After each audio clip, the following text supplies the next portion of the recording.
जिसने अमित शाह को दी सीधी धमकी, इंदिरा गांधी वाला हाल करने की दी थी चेतावनी, वो अब लड़ेगा चुनाव। असम की जेल में बंद अमृतपाल को किसने किया फोन, कौन सी पार्टी दे रही है टिकट, जो जेल से लड़ना चाहता है चुनाव। थाने के बाहर की तस्वीर आज भी नहीं भूली पंजाब की जनता। क्या देश की सुरक्षा बड़ी है या कुछ पार्टियों के लिए राजनीति? जो लोग कहते हैं कि हिंदुस्तान में लोकतंत्र खतरे में है, उन्हें ये रिपोर्ट आखिर तक जरूर सुननी चाहिए, जिसे देश की सुरक्षा के लिए खतरा बताया गया है, जिसने देश के गृह मंत्री अमित शाह को सीधी धमकी दी थी कि अगर हमारा आंदोलन आपने रोका तो आपका भी हाल इंदिरा गांधी वाला करेंगे। वो अमृतपाल अब चुनाव लड़ने जा रहा है। तो सवाल है कि जेल के भीतर उसे किसका फोन गया और वो कौन सी पार्टी है जो हिंदुस्तान के टुकड़े करने की मांग करने वाली अमृतपाल को चुनाव लड़वाना चाहती है।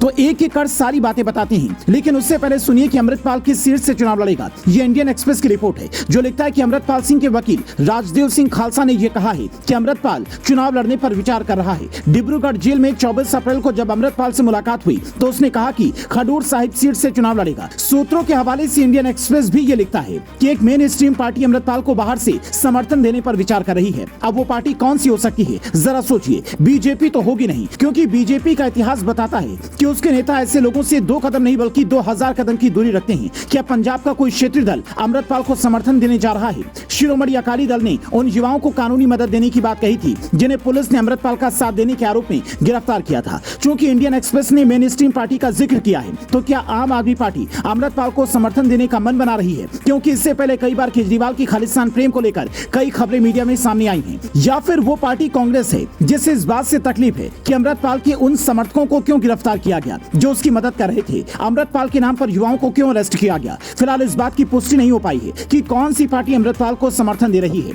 लेकिन अगर कोई पार्टी समर्थन देगी, चाहे वो बाहर से या फिर उसे अपनी पार्टी में लेकर समर्थन दे, तो वो देश की सुरक्षा के साथ सही नहीं कर रही है। क्योंकि जो हिंदुस्तान को बांटना चाहता है उसे हिंदुस्तान की संसद में जाने का हक कैसे मिलना चाहिए? क्योंकि हमारे देश का कानून ये कहता है कि अगर किसी को सजा नहीं हुई है तो वो चुनाव लड़ सकता है। इसलिए अमृतपाल जैसे लोग चुनाव लड़ने की बात करते हैं। हालांकि अमृतपाल सिंह की मां बलविंदर कौर का दावा है कि बीते दिनों ही अमृतपाल की पत्नी ने उनसे मुलाकात की है, तब उसने कुछ नहीं बताया। जो लोग अमृतपाल की कारस्तानी नहीं जानते उन्हें यह तस्वीर जरूर देखनी चाहिए। इस तस्वीर को आज भी ना तो पंजाब की पुलिस भूल पाई होगी, ना हिंदुस्तान की जनता। तारीख थी 23 फरवरी 2023। पंजाब पुलिस अमृतपाल के समर्थक को पकड़कर थाने लाई थी। तभी बाहर लाठी डंडे और तमाम तरह के हथियार लेकर अमृतपाल और उसके समर्थक पहुंच गए। जैसे फिल्मों में आपने देखा होगा, नक्सली या फिर माफिया अपना काफिला लेकर आते हैं, थानेदार को धमकाते हैं और अपने गुर्गों को छुड़ा ले जाते हैं। वही पंजाब में उस दिन रियल में हुआ। पुलिस को दबाव में आकर अमृतपाल के साथी को छोड़ना पड़ा।